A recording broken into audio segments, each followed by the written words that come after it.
मेरा नाम दर्शन ब्रह्म कुमार पाठक है। मैं संघ का स्वयंसेवक हूँ, तृतीय वर्ष शिक्षित हूँ और भारतीय जीवन बीमा निगम में नौकरी करता था, अभी सेवानिवृत्त हूँ। मैं संघ की भी जो जिम्मेवारी संभालता था।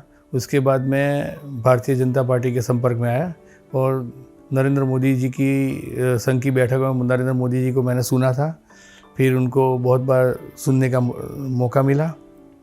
एक बार एकता यात्रा के वक्त उनको बहुत नज़दीक से एक बार देखने का मौका मिला। फिर एकता यात्रा के बाद जब साहब आए और एक पब्लिक गैदरिंग में उन्होंने श्रीनगर का लाल चौक का माहौल बताया था, वो पूरा सुना था। उसके बाद मैंने साहब को बहुत बार रिक्वेस्ट किया था कि साहब ये पुस्तक के बाद ये जो आपका अनुभव कथन है उसका एक पुस्तिका लिखिए। ऐसा मैंने साहब को बहुत बार रिक्वेस्ट किया था। फिर एक बार जब साहब हिमाचल गए थे, यहाँ से जब साहब गए थे पहले हिमाचल गए, तो हिमाचल जाने के बाद मैं, अशोक खंडेल और दूसरे जो दोस्त थे, हम सब कॉलेज के दोस्त थे, तो उस वक्त सीएम बंगलों में बहुत हम लोग डिस्टर्ब हो गए, बहुत लड़े थे कि उस वक्त साहब की जो कविता थी कि एक बेटा होता है और दो माँ होती है, एक सच्ची माँ और दूसरी झूठी माँ, और झूठी माँ बोलती है उसके दो टुकड़े कर दो। वो कविता हम लोगों ने बहुत लोगों को दी थी। हमने भी उसको बहुत रियलाइज़ किया था। फिर वहाँ साहब थे तो उस वक्त साहब से बहुत बार संपर्क होता था, बहुत बार बात करने का संपर्क होता। एक बार फिर गुजरात का साहब को इलेक्शन के इंचार्ज बनाए गए, तो साहब गुजरात आए थे, तो सारंगपुर रेलवे स्टेशन पे आए थे, तो मैं और जयेंद्र सिंह वाघेला थे। तो साहब जैसे ट्रेन के डिब्बे में से नीचे उतरने लगे तो मैंने मेरे कंधे पे बिठा दिया साहब को।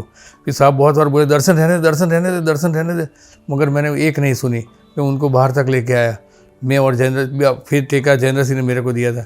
साहब बहुत बार बोले दर्शन रहने दे, दर्शन रहने दे, मैंने नहीं सुना था उनका कुछ भी, मैं लेके आया था।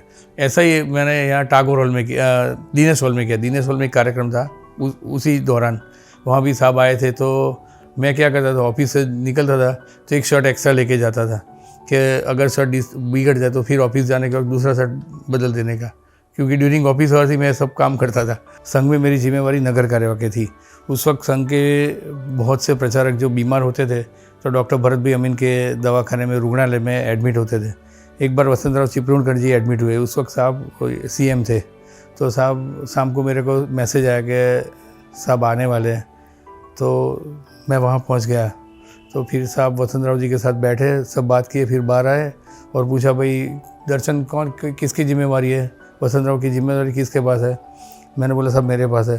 तो कि देखो वसंतराव जी को कोई दिक्कत नहीं होनी चाहिए, कोई तकलीफ़ नहीं होनी चाहिए, और पूरी उनकी दिनचर्या का मेरे पास पूरा हिसाब लिया कि क्या करते हो, कौन कौन देखता है, क्या जिम्मेवारी करते हो, टिफ़िन की व्यवस्था क्या है, उनको सुबह चाय पानी की व्यवस्था क्या है, सब कुछ पूरा ब्यौरा लिया।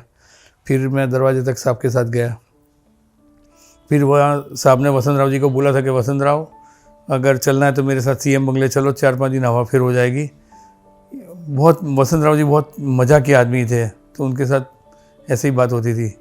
साहब जब हिमाचल थे तब हमारी मीटिंग मेयर बंगले होती थी। मैं, कौशिक मेहता और प्रोफेसर यादव साहब, हम तीनों बैठते थे, और साहब दिल्ली से आते, सीधा एयरपोर्ट से मेयर बंगले आते थे।